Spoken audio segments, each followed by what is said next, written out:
Hi everyone. Happy New Year to you. This is the first ingredient of the year 2025. These are fillets of a yellowtail that Sinapon's friend caught. I said a yellowtail? But it looks like these fillets came from two different fish. Me and my buddy. Anyway, yellowtail is called by different names at different stages of its growth in Japan. It's similar to getting promoted.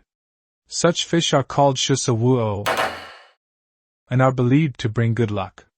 That's why New Year's dishes include teriyaki yellowtail. This time, we cooked this yellowtail 4 or 5 times.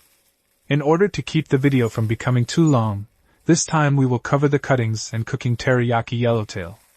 After this, we will post 2 more videos showing other scenes of yellowtail cooking. Okay, let's go! First, you'll slice off the belly bones. Carefully insert the knife from the center side of the fish. Please don't cut your fingers.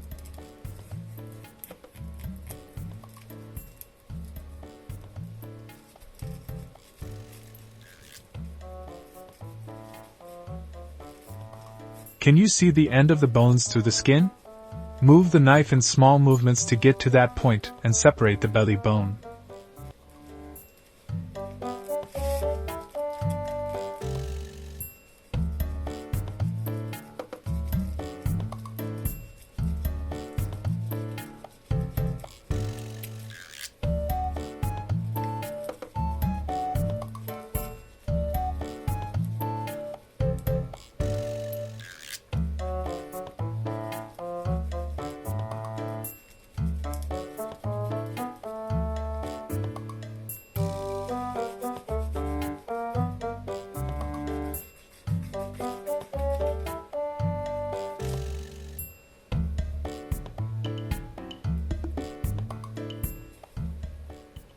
There are bones up to this point, so let's separate it here.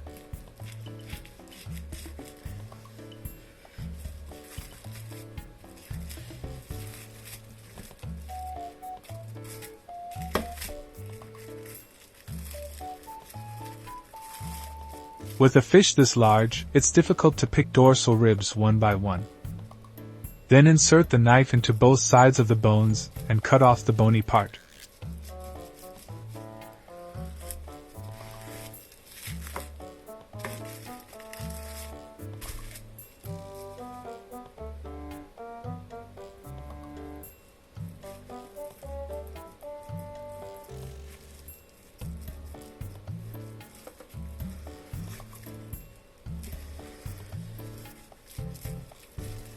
In fact, she hadn't decided what to do with them after this, so she just cut them all into serving-size fillets.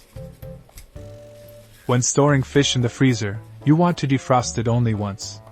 If you freeze it in large chunks, it will be inconvenient the next time you want to eat just a little. So when you don't have a plan for what to do with the fish, it's better to cut it into serving sizes before freezing them. This block is the back meat. If you are going to make sashimi or sushi, remove the skin here before cutting.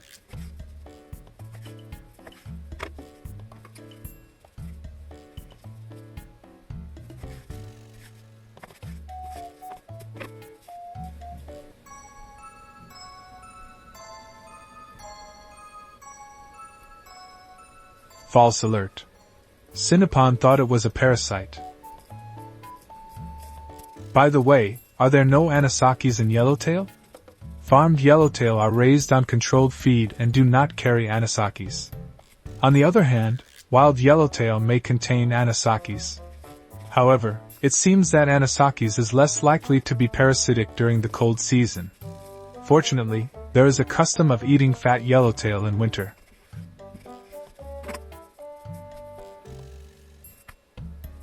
There are other parasites called nematodes, but these are harmless to humans. Besides, they are very long and noticeable. So when you find a nematode, just pull it out.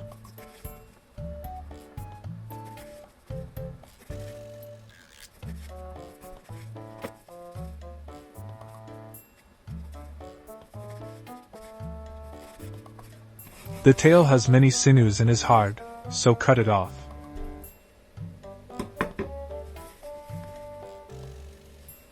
Sinapon places fillets in freezer bags for each batch of cooking. This is important. You don't want to put all fillets in a freezer bag because you want to defrost only the amount you cook that day.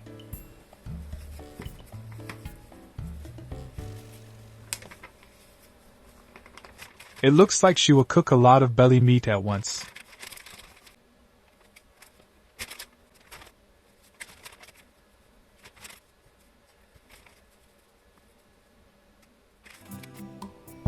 Next, we'll prepare miso to marinate yellowtail.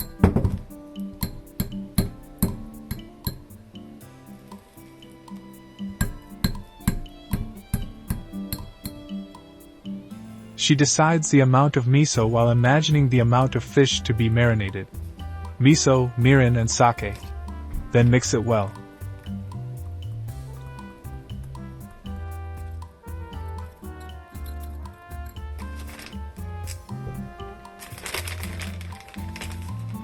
She'll marinate mainly the tail meat this time because tail meat is hard and non-fat. Marinating in miso reduces the unpleasant odor and softens the meat. And her favorite thing about it is that it makes cooking easier afterwards.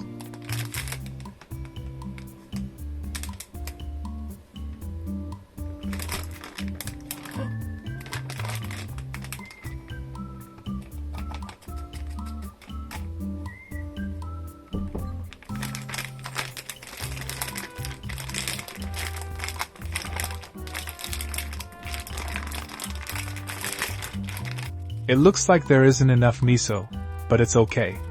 When the air is out and the bag is closed tight, the miso covers all the fillets.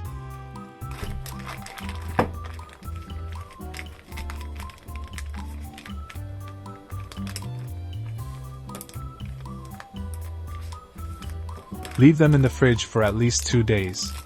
It's probably best on the 3rd or 4th day. Our next video will be all about cooking this miso marinated yellowtail, so please look forward to it. Thank you. She just realized she had forgotten to save a block for sashimi. A long block is easier to slice. This isn't the right way to slice sashimi, but it might work.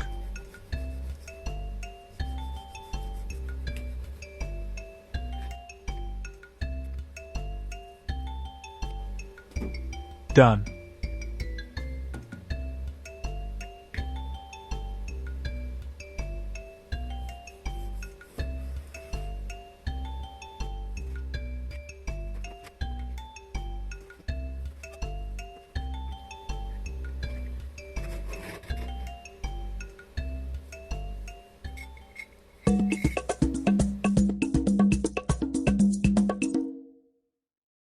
There are only 3 pieces left for teriyaki though.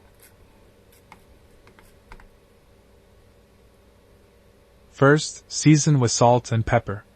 Teriyaki gives the flavor only on the surface. So when making teriyaki with thick ingredients like these fillets, it's better to season them first.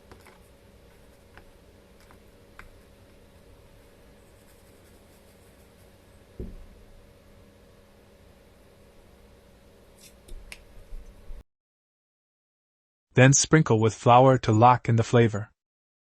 The famous 100 yen flour shaker.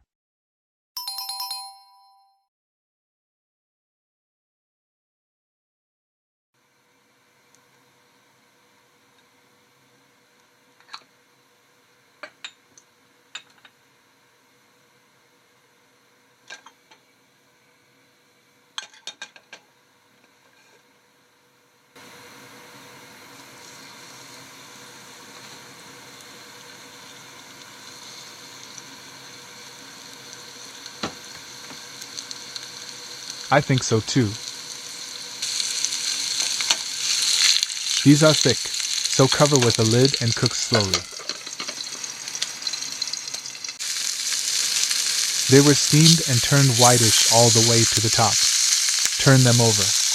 Cover with a lid again and cook for another 3 minutes.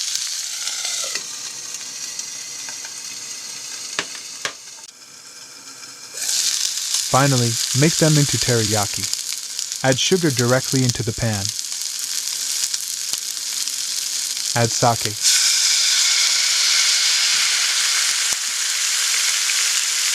Mirin.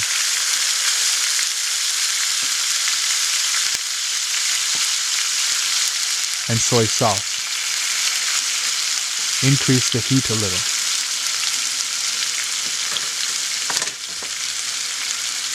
Stir to dissolve the sugar.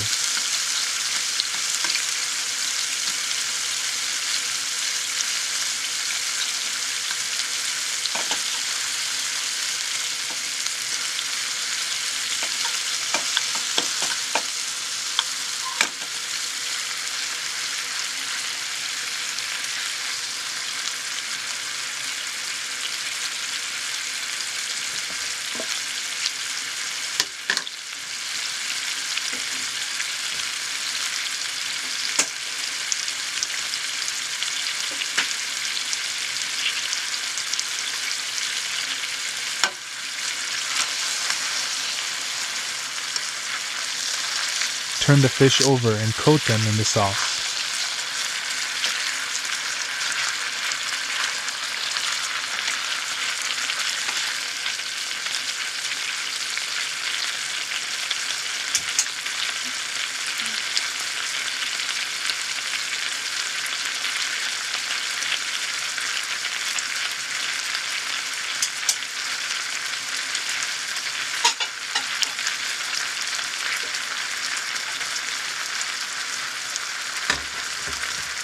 Now remove the fish onto a plate.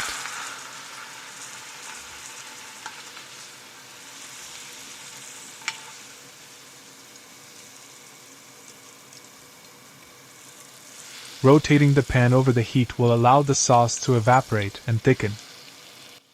If you do it too much, it will become hard like candy. Pour the thick teriyaki sauce on the fish, and it's done. Thanks for watching, everyone.